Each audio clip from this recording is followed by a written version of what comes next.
Hi guys, welcome back to my channel. My name is Lucy, and as per the title, we're going to be talking about UGC. I'm going to be giving you guys tips and answering questions that I was asked on Instagram and getting into all the tea about UGC. So let's just start with what UGC is. Basically, UGC is user-generated content. A problem I usually see is people confusing UGC and product photography, because UGC is not product photography. Product photography is like you just take a picture of, like, I don't know, a cup in an aesthetic way. That's not UGC. UGC would basically be me using the cup like as I am right now. This would be UGC if you take a picture of this.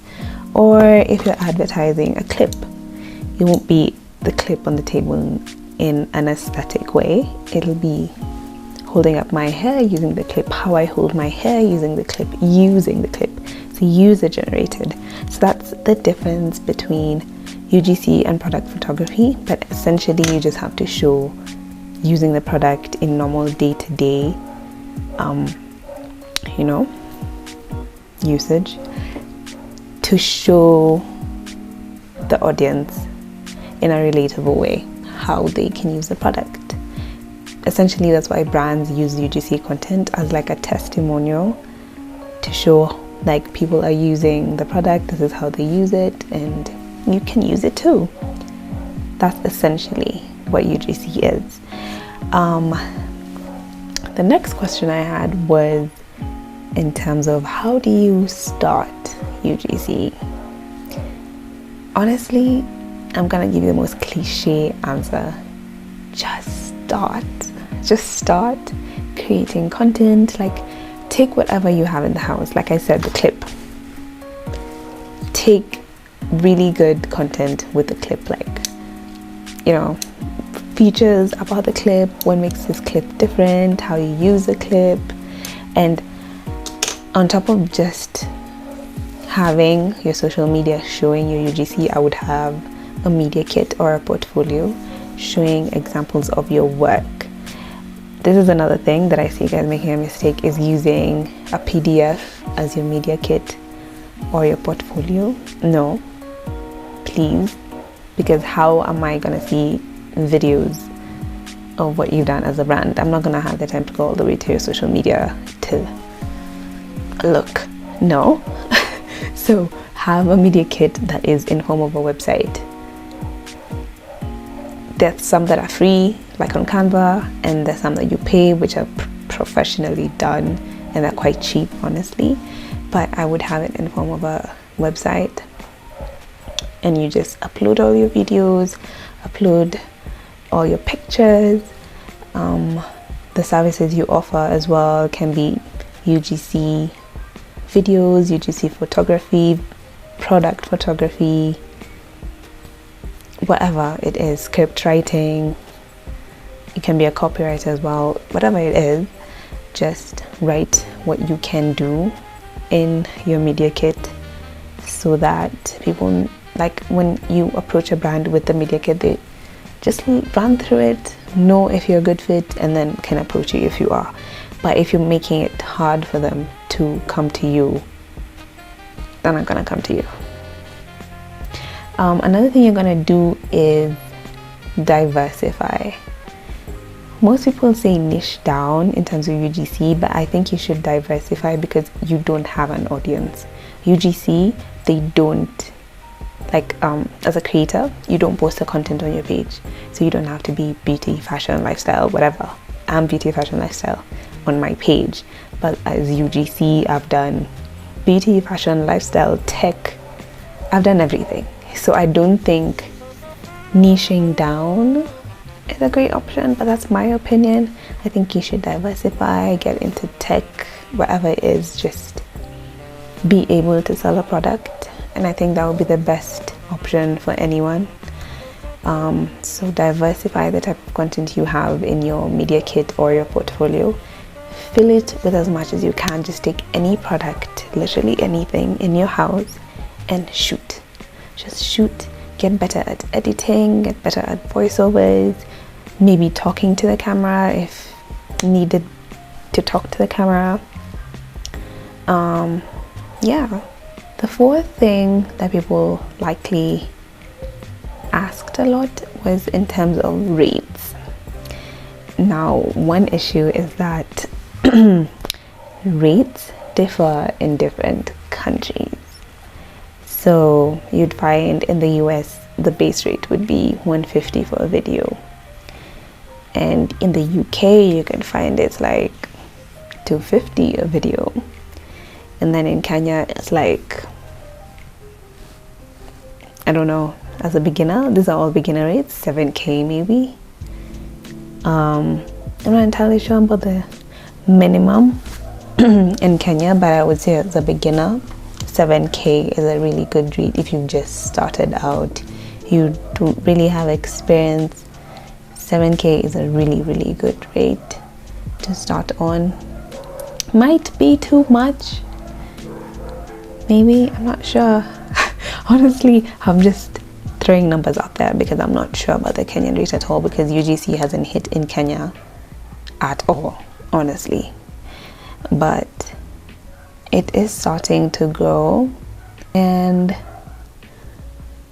hopefully it grows further than where it is now, or like towards where the US is in terms of UGC. But okay, yeah, I don't know, 7K, 3K to 7K, I would say 3K to 7K as a beginner, 3K to 7K. Another thing we need to talk about as UGC creators is contracts. Okay, contracts. Contracts. I had to exhale because it is work, honestly. So the various red flags that you should look for example, in perpetuity.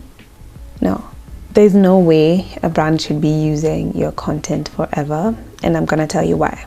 Because, sorry, I have hiccups. If at any point in time this brand has bad PR, they can use your content still within that period where there's like fishy stories going on with them, and your face is plastered all over that, and there's nothing you can do because you did sign a contract giving them rights to it.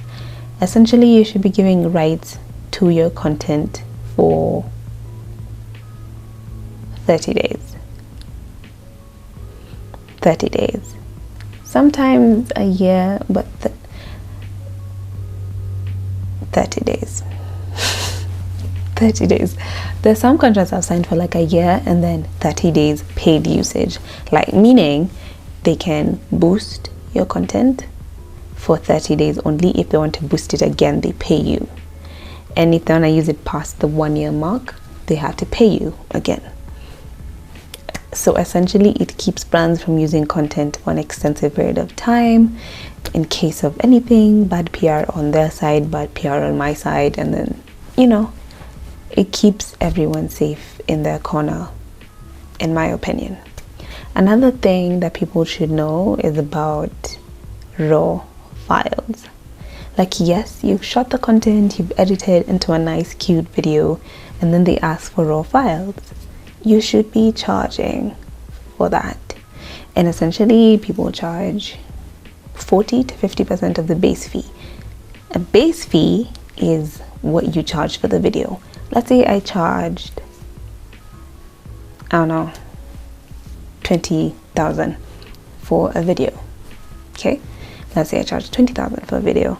If they want raw files, they're gonna have to top up with another 10K to get raw files, because brands that usually want raw files want to be able to cut and edit into different ways that they can make a video, or into different videos and use it different ways. And because you've given them raw files, they're able to do that. So you need to be charging that as well, because I mean, if they're making money off of it, why shouldn't you? Another thing that you really need to think about as a UGC creator is not just taking any deals that come and fall into your lap. You need to take collaborations that feel natural to you, that suit you, because if it doesn't, it'll look forced and people can tell if it's forced.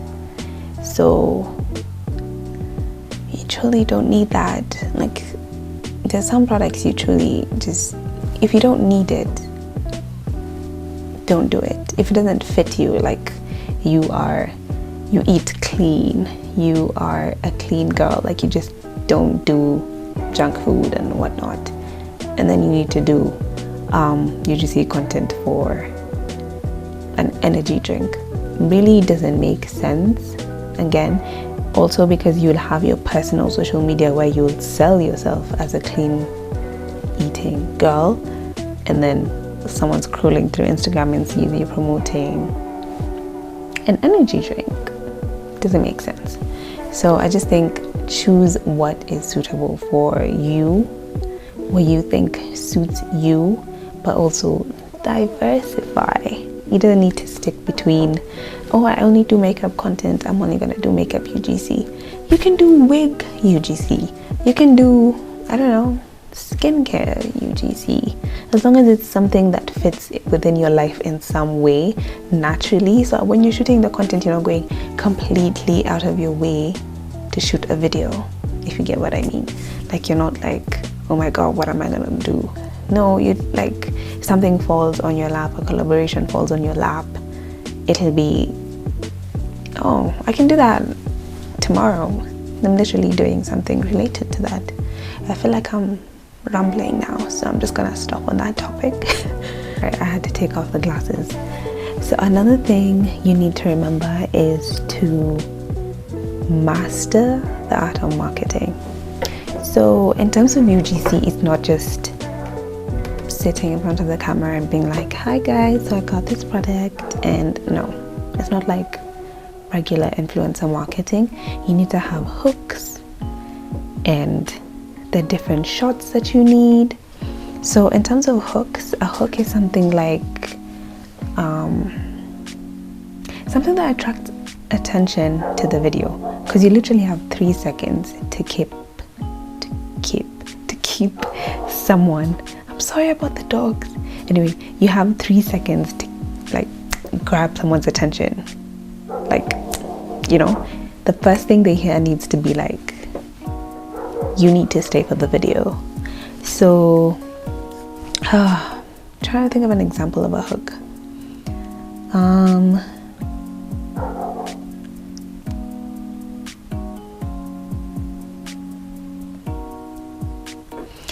Something like, I don't know why no one is talking about this, but you know, grabs attention. Or you can use the negative hooks, the ones for reasons why I would never use this product again. Grabs attention again. And people use this very often and you don't realize it, but they do all the time. And it keeps people on videos, and UGC requires hooks and call to actions like shop on their website for blah blah blah, you know.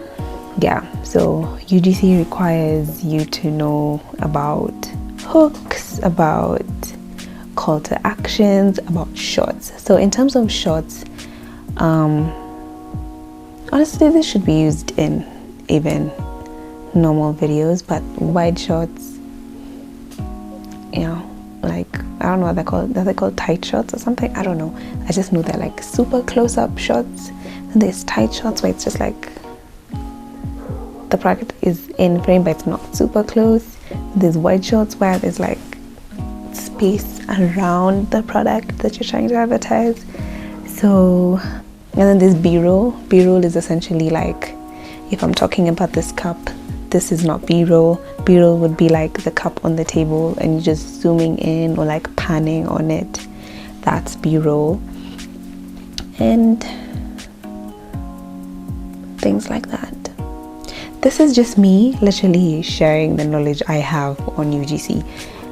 I have not honestly learnt it from anywhere. I just used to create content and brands would just say, can you do this video for us, and we post it. Like, we don't want you to post it, we'll post it. We just like how you do your videos, can you do this for us? And it's been a learning curve in terms of the pressure I used to feel doing voiceovers. I never used to do voiceovers, I just do videos and that's it. And I had to start learning how to do voiceovers very quickly, because like the first UGC collaboration I had, they wanted a voiceover, and it's the first time I had done a voiceover. And honestly, we've grown so much. I don't even think I remember who my first brand for UGC was, but we have grown so much from there, because I remember it would take me hours to do a voiceover. Another thing people like do and don't realize they can do is say one sentence at a time in a voiceover, but make it flow in terms of your tone. Not like, hi guys, I did this and this is the result. No, it needs to flow in terms of your tone, so it looks like it was done in one take. But you can do different sentences, like every shot you can do different voiceovers for it, or every sentence. Say your sentence, cut. Say your sentence, cut. It's very easy, especially if you learn to edit properly and edit out the part that you're pausing, because we can hear you pause. It's like a tick. I don't even get what I mean. But anyway, it's a learning process, and it's taken me time, taken me like a year to fully learn how to do UGC. And honestly, I'm very comfortable with it now. The things that do scare me still, like being asked A and B testing. Again, I can't speak on A and B testing because I have no idea what A and B testing is, and I've been doing this for a year, so I have no idea. Still learning. Everything is a learning curve, and I'm just hoping to learn more as I go, honestly. I don't think there's any other questions that someone asked me. Someone asked, can you start UGC with 0 followers? Yes. You don't need followers to do UGC. You do not need 10,000 followers. You don't need 5,000. You don't need 2,000. You can do UGC with 100 followers. All you need to have is really, really good content and a media kit. That's all you need. Literally, you just have your media kit, scout for brands on Instagram, on TikTok. As you're scrolling, you come across a brand screenshot, reach out to them, and you be as professional as possible. Essentially, like for Instagram DM, I just be like, hi, my name is Lucy. I am a UGC content creator. I have worked with brands in your niche and I would love the opportunity to work with you. I have attached my media kit. Here it is. And if you would love to work with me, I'm very open to discussing it. That's it. That is it that you need to write in your DM. And please do not approach people without a media kit, because nothing is gonna work. It's not gonna work. You need a media kit. You also need to assume that these people are busy, and which is why I'm saying you need a media kit, so they can just click on it, open, they see examples of your work. That would be the defining factor. They don't need to go through your social media as much, especially if they're busy.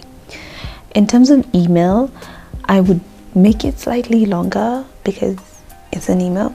So I would say, hi, my name is Lucy. This is the content I create. I work with brands like yours within your niche, and I would love to work with you. This is why I love your brand. Yeah, this is why I love your brand or a product that I've tried. If you haven't tried them before, just say, I came across your page and I'm absolutely in love with the products you offer. They are something I resonate to, and I would love to create content for you in terms of UGC. Here are examples of work. Here are examples of content that we can create together. That's a bit extensive, but you know, that's if you're not approaching a brand directly. like if it's PR at blah blah blah or collaborations at blah blah blah, you can do all that. But if you're approaching someone like, I don't know, Lucy at cups.com, you don't need to write all that because they're busy, they don't have the time to sift through. So yeah, that is literally all the tea I have for you guys. I didn't sip on anything. That's all the tea I have for you guys, and I hope I answered some of your questions. If I have not, please leave them in the comment section. I can always do a part 2. I would love to do a part 2. And yeah,